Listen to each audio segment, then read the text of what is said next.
kalon atë Eliasi, po shpresoj Elias edhe ty nuk po nxona dëshish pa përgatit, thjesht domethënë kështu pas dëshirë ndashta se arbe diçka të tillë, me shpjegu pak eksperiencën, çish ka fillu koncepti, edhe çish është shku procesi, çfarë kanë sfidat normalisht, edhe ndoshta nëse ki dëshirë edhe e ki lejen e ekipit me prezantu një rezultat të tillë. Sigurisht, Arbrim. Fillim herë përshëndetje. Me thënë të drejtën, kur u dha si projekt që do punonin tre gjuhë të ndryshme, thash se si do punojmë bashk, isha vërtet kurioz, pyesja gjithmonë veten time dhe gjithmonë do të thënë duke mësuar se si do lidhja projektin me backendin dhe me frontendin.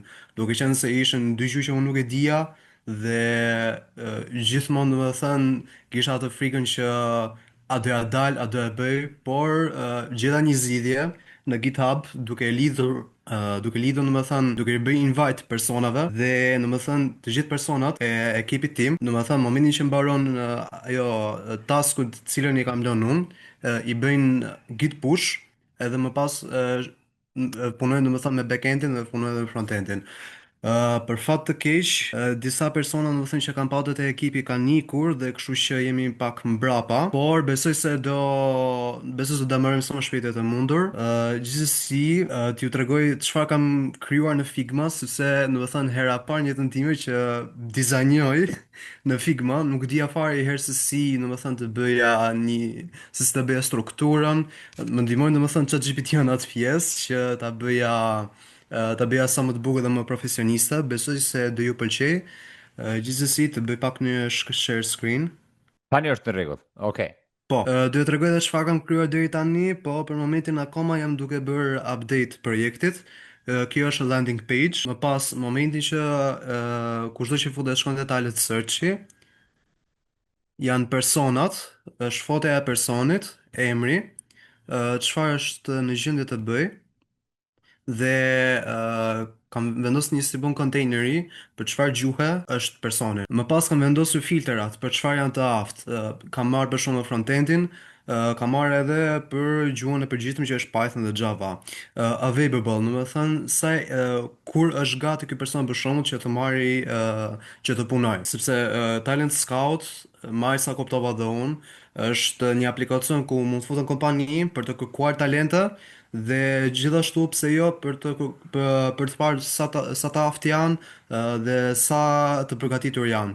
Gjithashtu kam vendosur nivelin e eksperiencës që është beginner, intermediate dhe advanced.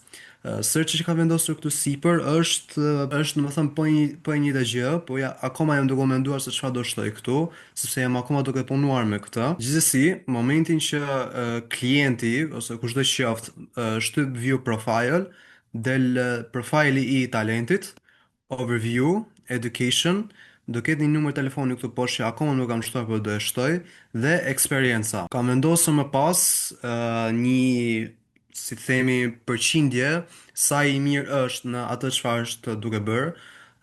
Për shembull, e kam marrë si shembull, duke qenë se jam front-end, kam marrë shembull React.js-in, framework-at që unë i di dhe këtu kam vendosur domethënë projektet për shkak që janë projektet më të mira që mund të ketë bërë personi. Dhe ajo që thash pak më parë, domethënë kur është available, personi në fjalë. Gjithashtu, t'ju tregoj loginin edhe regjistrin e kam bërë akoma, jam duke punuar me backendin, backendi më saktë është bërë rreth loginit dhe regjistrin, por edhe backendi, edhe regjistri, edhe backendi, më falni, edhe backendi edhe frontendi janë duke punuar në një njëjtin linj, nuk është se backendi nuk ka mboruar akoma.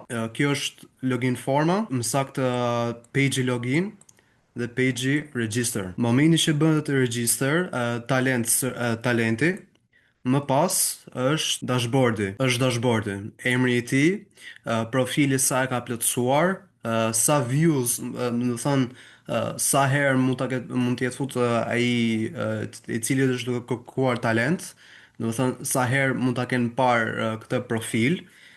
Gjithashtu, do të thënë trading skills, skillset të cilat do të thënë janë të famshme ose të njohura, të cilat kërkohen më së shumti në treg. Gjithashtu, do të thënë ato që kompanitë që e kanë kërkuar më së shumti, personat që kanë kërkuar më së shumti. Gjithashtu kam vendosur talents, do të thënë që janë talente të ndryshme, janë duke punuar edhe në atë pjesë. Projects do jetë një faqe tjetër e cila do t'rregoj projektet që ke bër, do jetë fotoja e frontendit e projektit që ke bër, ose mund të jetë edhe thjesht linku që të çon në GitHub. Pastaj kam bër analytics. Analytics është plotësimi e aplikimit, sa ke bërë deri tani, sa kohë ke qenë në site, në webin, dhe është për njëjta profile views si në fillim, sa herë ta kanë pa profilin tënd.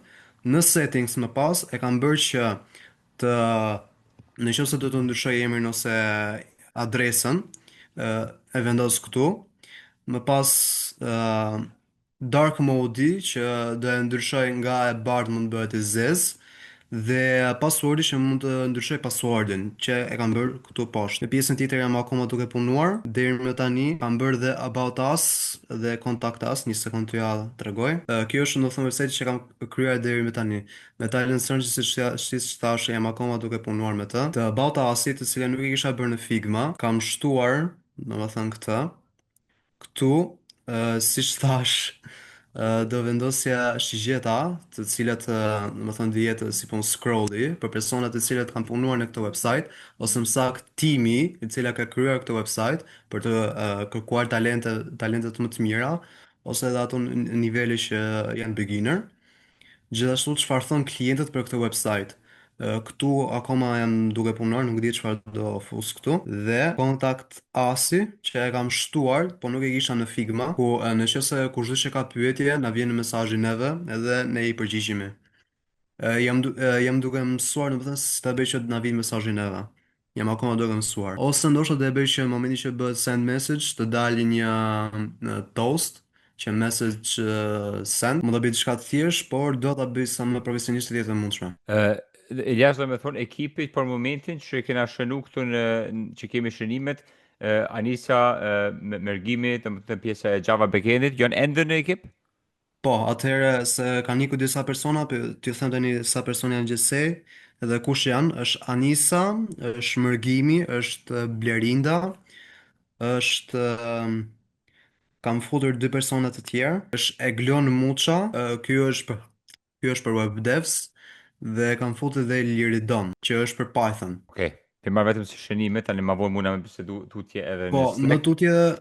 më tutje do them cilat persona kanë ikur. Personat e mëparshëm që kanë ikur për vetë faktit sepse ë nuk është se e kishën bërë detyrën, dhe do të thonë unë i pyesja janë duke shkuar detyra çdo ditë për të parë se si për të ndihmuar gjithashtu, sepse domethënë gjithë secili për tyre ka patë sfidat e veta rreth projektit. Gjithashtu duke mos harruar që Java developerat, duke qenë se janë beginner, i kishin disa gjëra që pyesnin.